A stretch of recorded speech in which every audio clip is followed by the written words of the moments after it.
TCG Pocket is a new Pokemon trading card game that is coming to mobile devices, and it is very exciting. Currently only available in New Zealand, but it is something that you should all be looking forward to, and we're going to talk about everything you need to know about it today. So like I said, TCG Pocket is a new TCG experience that's coming to iOS and Android devices, and this is a new way to experience and play TCG. There are special cards that are going to be featured in this particular game that are not in the current TCG and will not be in the current TCG. Some of the art is from the current TCG, but these cards are exclusive to Pocket, which I find very interesting and very cool. It also just provides a new battling style because it is very different from how TCG is actually played normally, and I think this is a welcome new addition to TCG to get those more casual players who are interested in partaking in TCG but maybe don't have the time or the resources. This is a really awesome option, and this game is going to be completely free to play. Now currently this game is only available in New Zealand. It is only available in New Zealand. This is very common. They do this with Pokemon Go as well, where they test things out in New Zealand before rolling it out to the rest of the world, and this game is available over there currently and will not launch globally until October 30th, so the rest of us will get to play it then. However, I will preface that you can play this game now. If you make an Apple or a Google account and set it on a New Zealand address and use a VPN, you can download and play Pokemon TCG Pocket right now, and all of your data will transfer because it is linked to either a Nintendo account or a Gmail account. I would not recommend linking it to said Apple account or a Gmail account if it is set to New Zealand, because you can link it to an account and then have all your stuff transfer when it launches globally and you download it on your normal store. But this is available now. I will say I do not endorse doing this. I do not recommend doing this. This is the first time I've ever personally used a VPN to get the footage for this particular video. There is something in the terms of service that does say that you should not do this because there is a potential that you will be banned, which is why a lot of this will be blurred out as far as my account is concerned in this particular video. However, I will preface this with the likelihood that you get banned for doing this is very slim, considering the official Pokemon TCG Pocket Twitter page actually said when the game launched in New Zealand, "Welcome New Zealand and recent New Zealand transplants to the game." They are very much aware that people are doing this and playing the game over there currently, so it seems very unlikely that any bans would actually happen, but this is just something you need to be aware of. I won't be going in depth on how to actually do this, but it is available to you if you decide you do want to do it. So the basic premise of TCG Pocket is it's a collection game at heart. They have expressed this over and over when talking about this game. And the idea is that you are opening 2 packs a day that are on 12-hour timers, very similarly to how Clash Royale works with their chess system. You will get a new pack every 12 hours after the timer expires, and then you can swipe open a new pack and see what you get. There are 5 cards per pack, all with different levels of rarity in each of the card types, and it is just a very exciting experience. Honestly, I feel like it's a reward personally. I open the game in the morning, I open my first pack of the day, see what I get, and it's just such a fun feeling. Later, after I get off work, after my 12-hour shift, I then am able to open another pack. It's like a reward for a hard day of work. I swipe open the pack, see what I could get. It is a really enjoyable experience, and as someone who really doesn't partake in the main TCG, this is exactly what I was looking for. Something fun and easily accessible that I'm able to get into and enjoy without having to really spend a ton of money, and I am having a blast with it. Now, there is one current set available in TCG Pocket. It's called Genetic Apex, and there are 3 variations of this particular pack. There's a Pikachu, there's a Charizard, and there's a Mewtwo pack. These packs all contain different rare cards that you can collect. So obviously in the Charizard, you would get a Charizard as well as a handful of other rare cards, Mewtwo, etc. You get the idea. But the common cards are shared amongst these packs, so it's really just those certain chase cards that you're after that are exclusive to the certain packs, which is fun because then certain days you'd be like, oh, I really want to chase this card, I'm gonna swipe Mewtwo packs until I get the card that I'm looking for, or I'm really looking for X card, I'm gonna now switch over to Pikachu cards, and I'm gonna look for the Pikachu pulls. So it's a really fun kind of back and forth, and I've had a great time. I've opened a handful of all of the different packs, and I'm just really enjoying the experience of it. Now, as far as the 12-hour timer is concerned, you are able to speed this up with a currency that you can either buy or that you will acquire through gaining certain currencies or completing challenges. Honestly, I've not spent a dime on this game. I have to say this off the bat. This game is extremely free-to-play friendly. I've not spent a single dollar on this game, and I have opened probably 40 packs at this point. I have so many cards in my collection. I have multiple decks that I have built. It is very solid. There's also this really cool feature called Wonder Pick where you can look through a bunch of packs that other random players have already opened, and you can then pick whichever one that you're interested in. If you see a particular card that you're ready to pull, go ahead and select it, and then you can then shuffle those 5 cards up from that pack and then select at random one of the cards to see if you pull the card that you were interested in. It's a really fun little system, and it is on a timer just like the pack opening, but it's fun to just see if you get that hit, because when you do, it feels incredibly solid.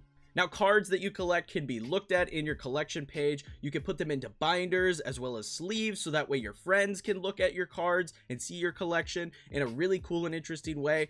And they can also be put into decks and used in battles. And I really like this. As someone who is totally into, shiny object syndrome, loves collecting Pokemon, loves Pokemon Go, loves shiny Pokemon, this is just scratching an itch for me that I just love. I love being able to be like, guys, look what I pulled today. Here it is in my binder. It's just a really, really cool experience. But like I mentioned, there are decks in this game. You can actually build a deck and play. Now, this is different than normal TCG. These decks are comprised of 20 cards rather than 60 cards, and there are no energy cards in these decks.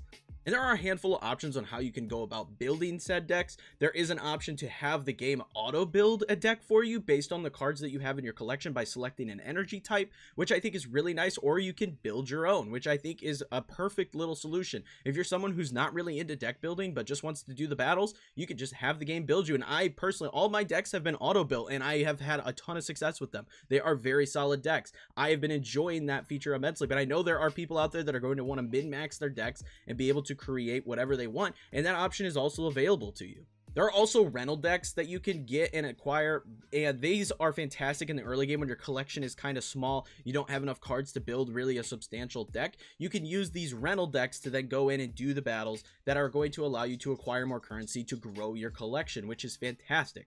Now, these rental decks are on a timer. You won't be able to keep them forever, but they are nice. Like I said, in that early game scenario where you just don't have a ton of your own cards to build decks with, they allow you to circumvent that and be able to do the missions and then be able to get more cards for yourself, which is just a really nice little feature. Now, currently, as far as battles are concerned, there is a versus feature, which at this time doesn't seem to provide a ton of rewards or incentive to actually partake in them.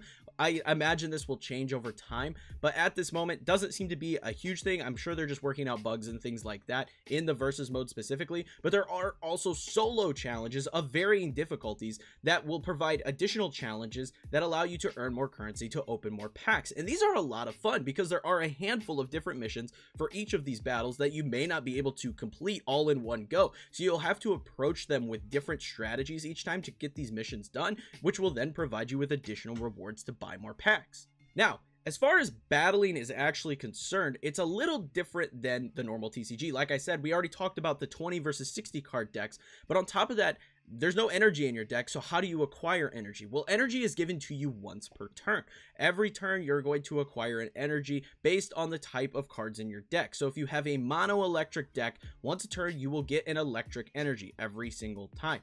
You need to spend this energy because you cannot accumulate that energy. It does not build up, but you will acquire that every single turn. If you have a multi-type deck, it will go back and forth between the two types that you have available to you, which is a really cool way of dealing with the energy situation in this game. On top of this, this game is not won by prize cards like in the traditional TCG. In the normal TCG, there's 6 prize cards that you pull after you shuffle your deck and you set them aside. After knocking out Pokemon, you can then draw the prize card. This is not how this game works. This game is based on points that you acquire by knocking out Pokemon. Knocking out a standard Pokemon gives you 1 point. Knocking out an EX Pokemon will give you 2 points, and a battle is won once you acquire 3 points, meaning that these battles can go by extremely quickly, and I really enjoy that as someone who doesn't have a ton of time to sit down and play this TCG normally. This is a fantastic way for me to get in, enjoy the Pokemon trading card game at a different level, and have a great time doing it. I really enjoy this experience versus the standard TCG. And like I mentioned, these challenges for solo battles also contain, different missions that you can do. So maybe you need to knock out certain Pokemon by X number of turns, or you need to do X number of damage before a certain turn, or you need to do damage with a special type that is strong against the card card that you're playing against. So there's a handful of challenges that allow you to approach these battles in different strategies and different ways that will then keep you incentivized to go back and do battles that you've already done, so that way you can earn more currency to get more cards. It's just all about getting more cards, and I really like this gameplay loop. Now, as of this moment, there is no ranked play. When they pulled a bunch of content creators over and they showed the game off and they were allowed to ask questions, that was one of the questions that came up. They asked, is ranked play coming? And they said they are aware that players will want a ranked mode, and eventually that is likely to be added at some point. They didn't say that specifically, but the way that they worded their response sounded like they know people will want ranked. They plan to add ranked later down the road, but it makes sense to not have ranked at this point to allow us to build our collections, build decks, build strategies, and then later down the road in like 6 months or so, they can add ranked play. I could definitely see this game becoming a new side piece of a, a regional world championship, etc., because it is a different way to play TCG with different strategies and different metagame than the normal TCG, much like Pokemon Go got added to regionals and worlds. I could definitely see Pocket being in this similar boat to that. And like I said, there is a friends list that you can access. You can add friends, you can see their collection, you can even see them in your wonder pick options and be able to pull from cards that your friends have opened, and that's a really cool feature as well. There you can also battle them, but trading with them is not currently available. It is in the game, you can see it, it is just grayed out. Eventually trading will be added to the game, but at this time it is currently unavailable. I think they wanted to just work out the other bugs before that officially launched, but that is very exciting. Another thing to note is that if you trade with somebody in a foreign language, you will be able to acquire that card in that language. It will not default to whatever language your device is set in. It will remain that language, which is really, really cool as far as a collection standpoint goes. The only time the language changes on that particular card is if you use it in battle. So that way it's synonymous with everything else in that battle. So that way you can see exactly what that card does. However, if you look at it in your collection, it will remain that language, which is a very, very cool feature. The final thing is there will be a subscription service. If you're over in New Zealand, you can already purchase this, and it will provide an additional pack per day, which is fantastic. It provides additional challenges that you can complete, as well as a particular currency that you can acquire and then purchase special items with, which is really, really nice. I think the price is pretty reasonable. It's like $10 USD, and I think that's pretty reasonable for the amount of value that you get with the additional pack every day. I think that's really, really solid. I personally, when the game launches in the States, I plan to purchase the subscription. I really enjoy this game, and like I said, I haven't spent $1 so far, and I'm having a great time with this game.